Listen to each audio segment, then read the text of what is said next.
Panganjali. Om Swastiastu. Tapa semangat. Danang, dililing, duduk. Danang, dililing, duduk.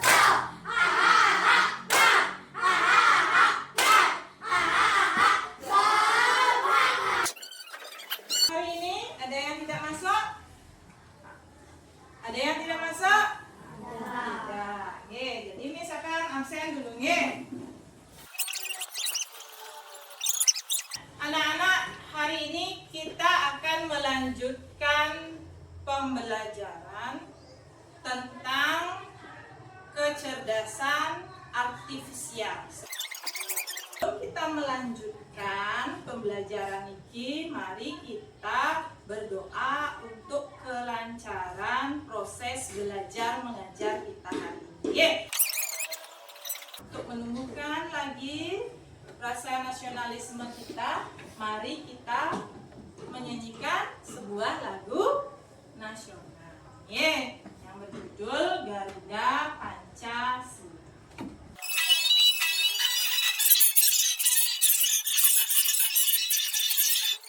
Jadi seperti yang Miss bilang tadi, minggu lalu kita sudah belajar yang namanya apa sih itu coding anak-anak, apa sih itu kecerdasan artifisial. Apa itu kecerdasan artifisial? Kecerdasan buatan, betul sekali.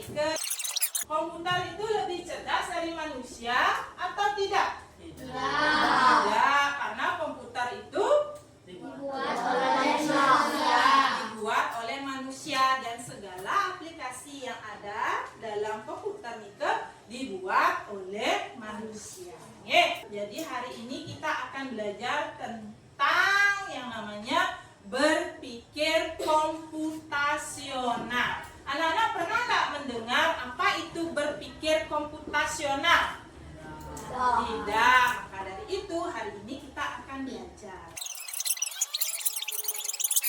Nah, sekarang apa itu berpikir komputasional? Berpikir komputasional itu adalah sebuah proses berpikir untuk menyelesaikan masalah dengan logis, sistematis, dan tentunya terstruktur. Sehingga solusi yang dihasilkan dapat dijalankan oleh manusia atau komputer.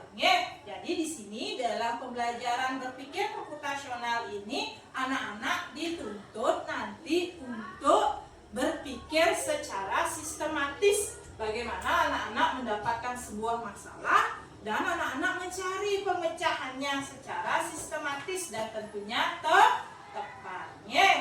Berpikir komputasional bukan hanya tentang menggunakan komputer. Jadi karena namanya komputasional, anak-anak di sini tidak hanya menggunakan komputer anak-anak, tetapi tentang mengembangkan pola pikir untuk menyusun langkah penyelesaian masalah.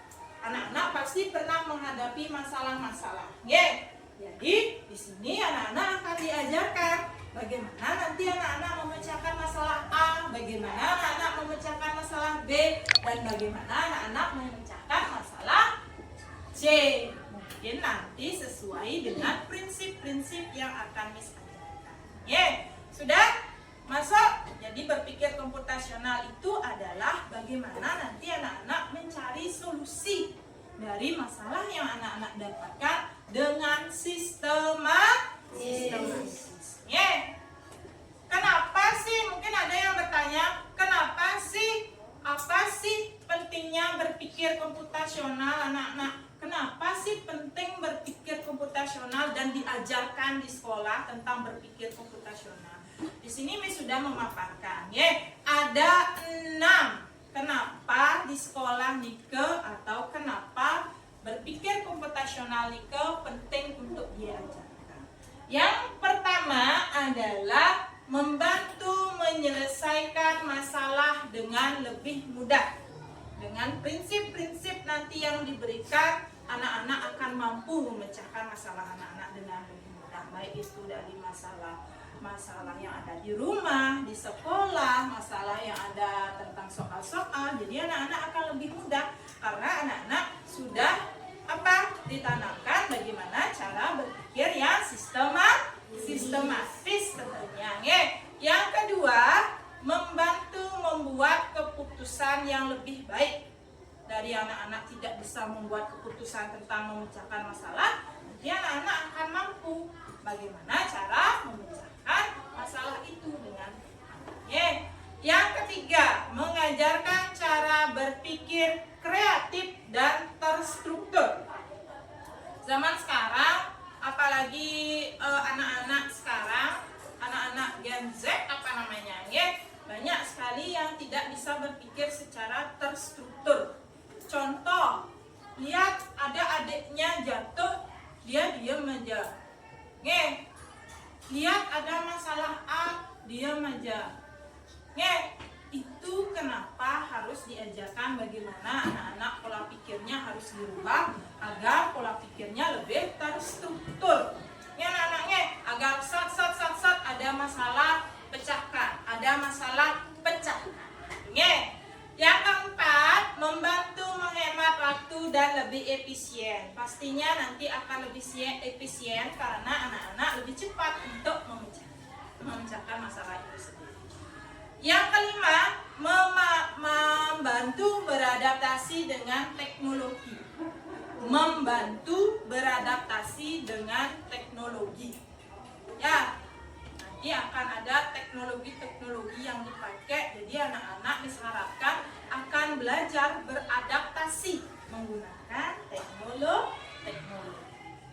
Yang keenam, kenapa sih penting berpikir komputasional? Jadi mengembangkan kreativitas dalam mencari solusi. Jadi ada satu masalah, nanti anak-anak pemecahannya tidak hanya satu, mungkin ada A, B, C, D, Y. Jadi anak-anak harus mengembangkan kreativitas dalam mencari solusi. Kenapa diajarkan berpikir komputasional atau prinsip berpikir komputasional. Sudah? Ini ada 6 bagaimana itu pentingnya berpikir komputasional. Sudah Nah, sekarang Miss paparkan ada 4 sebenarnya prinsip berpikir komputasional. Yang pertama adalah dekomposisi. Anak-anak bisa lihat pada layar di papan dekomposisi. Yang kedua adalah pengenalan pola. Yang ketiga adalah algoritma. Dan yang keempat adalah abstraksi. Tapi untuk pertemuan sekarang, Miss akan menitik beratkan pada prinsip berpikir dekomposisi. Prinsip berpikir dekomposisi. Prinsip berpikir dekomposisi itu adalah salah satu bagian dari prinsip berpikir komputasional. Ada yang pernah tahu enggak? Atau mendengar dekomposisi itu apa? Kemarin kita belajar matematika, ada bahasa atau kata di sana dekomposisi. Nah, ada bahasa di sana dekomposisi. Sama artinya dekomposisi. Kalau kemarin menguraikan bilangan yang besar menjadi lebih kecil. Ini juga sama. Dekomposisi itu adalah bagaimana anak-anak memecahkan masalah yang besar dan membuat langkah-langkahnya yang lebih kecil atau membuat sub-subnya yang lebih kecil. Itu dekomposisi. Ada masalah besar, nanti anak-anak buat langkah-langkah yang lebih kecil untuk memecahkan masalah ini. itu prinsip berpikir dekomposisi.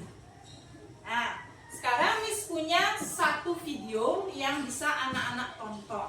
Yang ini menggunakan prinsip berpikir dekomposisi. Jadi ingat anak-anak, dekomposisi nikel adalah bagaimana anak-anak memecahkan masalah yang besar dan membuatnya menjadi lebih kecil. Anak-anak silahkan disimak video tentang prinsip pembelajaran dekomposisi atau prinsip berpikir dekomposisi.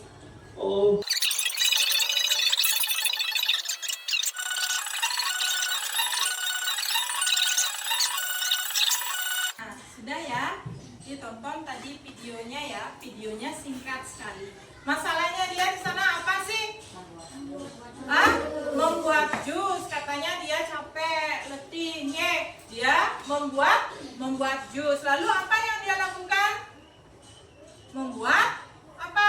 Langkah-langkahnya dan menentukan bahan-bahannya. Yang tadi anak-anak lihat di sana bahan-bahannya apa saja? Jeruk, lagi es batu, terus nah ini termasuk alat-alat, blender, alat-alatnya. Terus langkah-langkahnya membuat jus bagaimana mereka tadi? Dikupas dulu jeruknya, lalu dimasukkan jeruk ke blender, lalu dimasukkan es batunya, lalu apa anak? Di blender lagi, dituangkan ke gelas. Bagus sekali. Berarti anak-anak sudah tahu ini bagaimana prinsip berpikir dekomposisi. Ada masalahnya masalah membuat jus. Lalu mereka apa yang dilakukan? Memilahnya menjadi alat-alat apa, terus bahan-bahannya apa, terus langkah-langkahnya apa. Itu ya yang termasuk apa?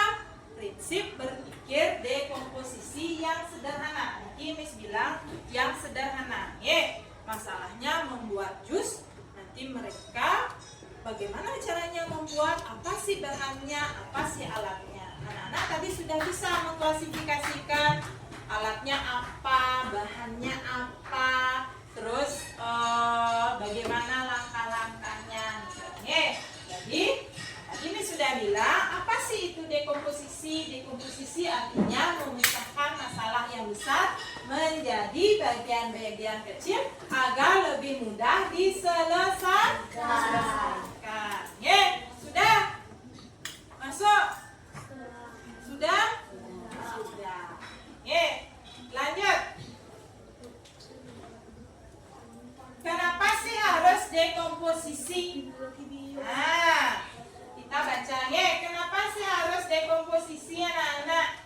Masalah besar akan bisa jadi lebih mudah dipahami. Kita bisa lebih fokus menyelesaikan satu bagian dulu karena kita sudah mengkonsep penyelesaian langkah-langkahnya terlebih dahulu.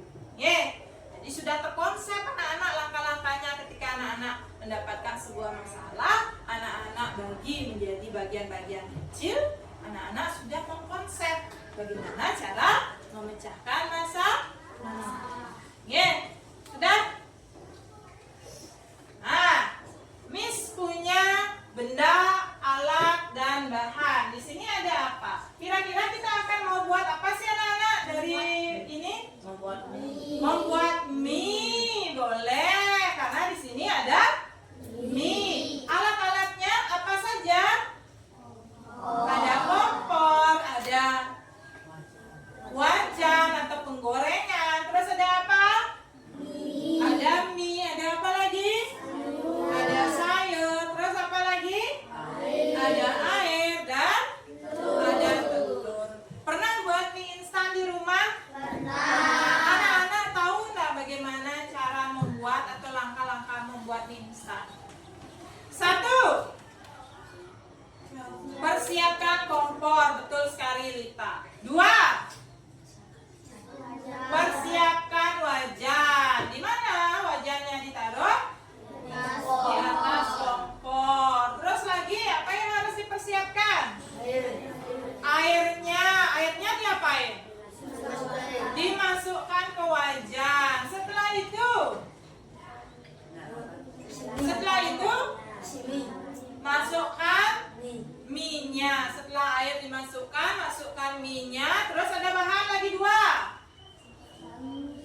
Masukkan sayurannya yang sudah dipotong tentunya ya anak-anaknya. Masukkan sayurannya, terus masukkan telurnya. Setelah itu apa yang dilakukan?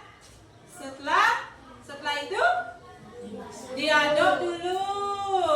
Baru masukkan bumbunya. Tunggu sampai 3 atau 5 menit. Mie-nya siap disajikan. Niki anak-anak sudah tahu mengidentifikasi. Oh, dari bahan ini dan alat ini kita bisa membuat apa? Membuat mie tentunya. Di sini ini anak-anaknya ada kompor, ada wajan atau penggorengan, ada mie, ada telur, ada sayur dan ada air. Ya anak-anaknya. Jadi tadi anak-anak sudah bisa memecahkan masalah bagaimana membuat mie. Ya, masalahnya anak-anak sudah buat langkah-langkah kecilnya atau bagian-bagian kecilnya, alatnya ini, bahannya ini, dan langkah-langkahnya. Sudah memasak mie, sudah kita pecah. Yang kedua, nah contoh kedua anak-anak Miss kasih di sini bersiap ke sekolah. Nah di sini ada langkah-langkah kecilnya. Mungkin nanti misalkan minta penambahan. Kalau contoh kedua ini Miss kasih langkah-langkah kecilnya adalah anak-anak baru bangun tidur. Terus apa yang dilakukan? Mandi dan berpakaian. Setelah itu sarapan.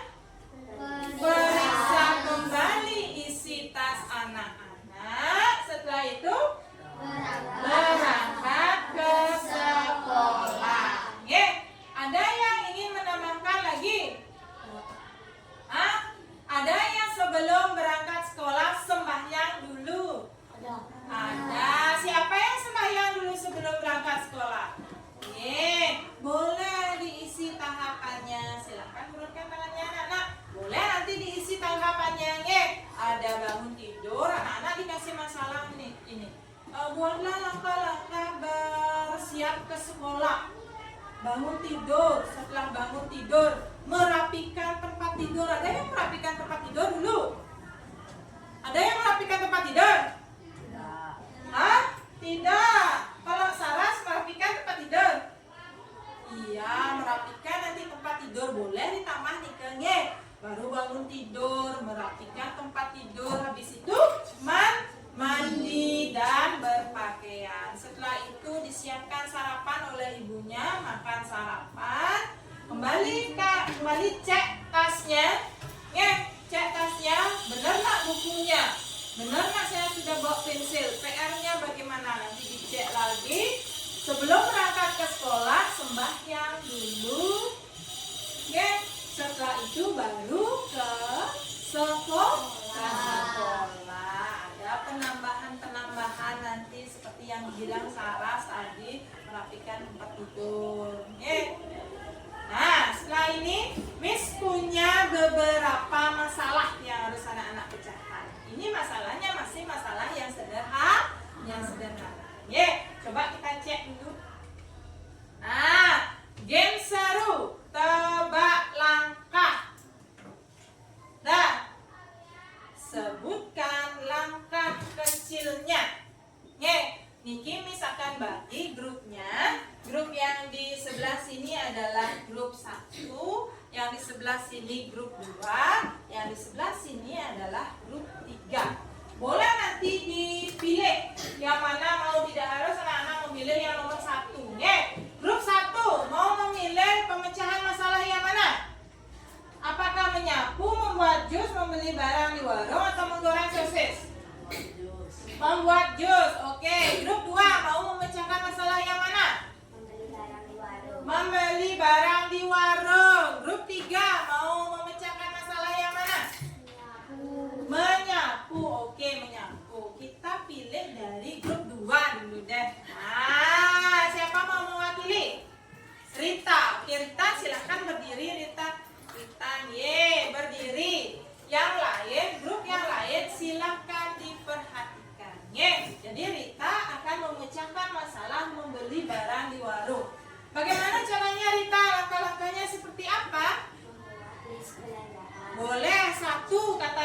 membuat list belanjaan. 2.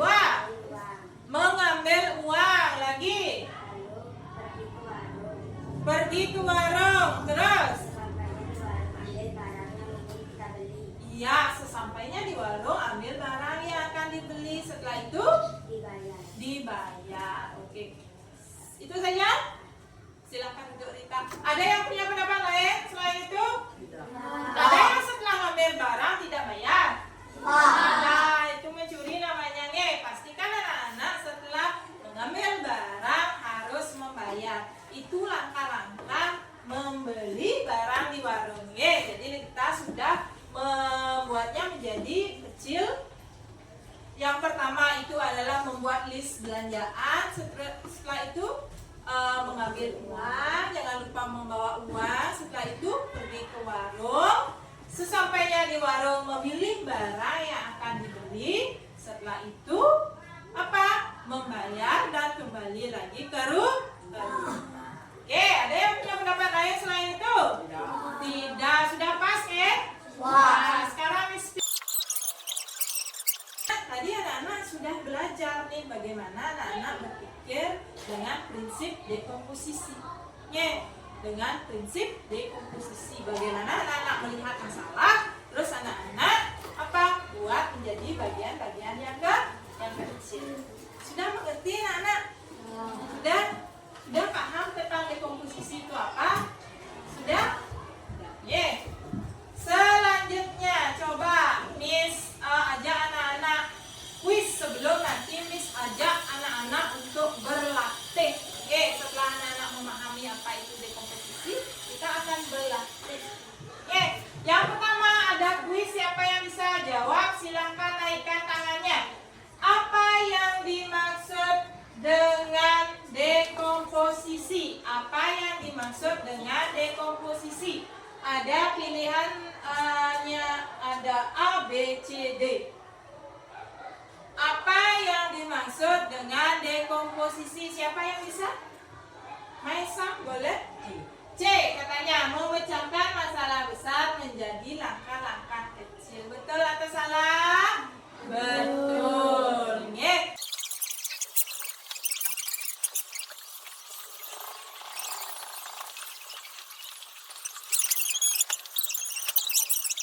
Silakan tulis 6 langkah karena di sini Miss buat ada 6 kolom, jadi 6 langkah untuk membersihkan kelas agar menjadi bersih dan rapi. Sudah paham? Sudah. Silakan anak-anak buat instruksi yang sederhana saja. Jangan buat instruksi yang susah-susah untuk si Andrew. Nanti Andrew-nya silahkan isi di sana. Anak-anak bisa berdiskusi bersama teman kelompoknya, boleh berdiskusi, buat instruksi yang sederhana.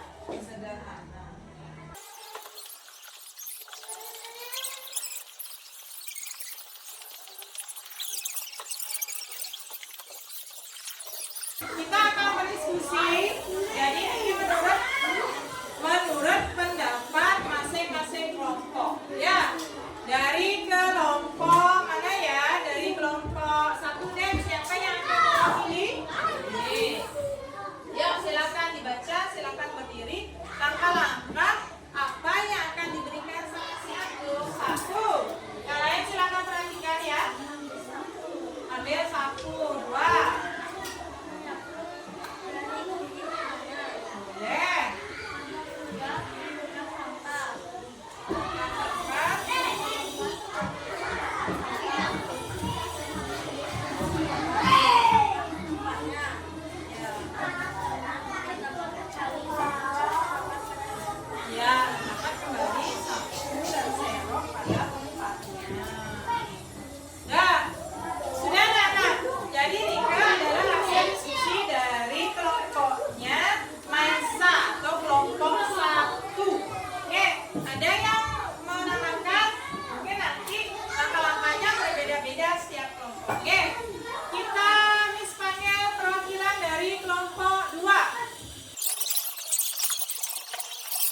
sini setiap kelompok Miss dengar sudah membuat langkah-langkah untuk membersihkan kelas. Meminta si Andro dengan memberi instruksi sederhana. Ya, Nana sudah paham kan bagaimana dekomposisi itu? Sudah paham? Ini usul KPD-nya Miss kumpulkan. Sekarang Miss akan memberikan anak-anak soal evaluasi. Soal evaluasi tentang prinsip berpikir dekomposisi. Ya, ada 5 soal. Soalnya gampang. Kita akan periksa. Jadi anak-anak coba dicek. Miss mau tahu, sudahkah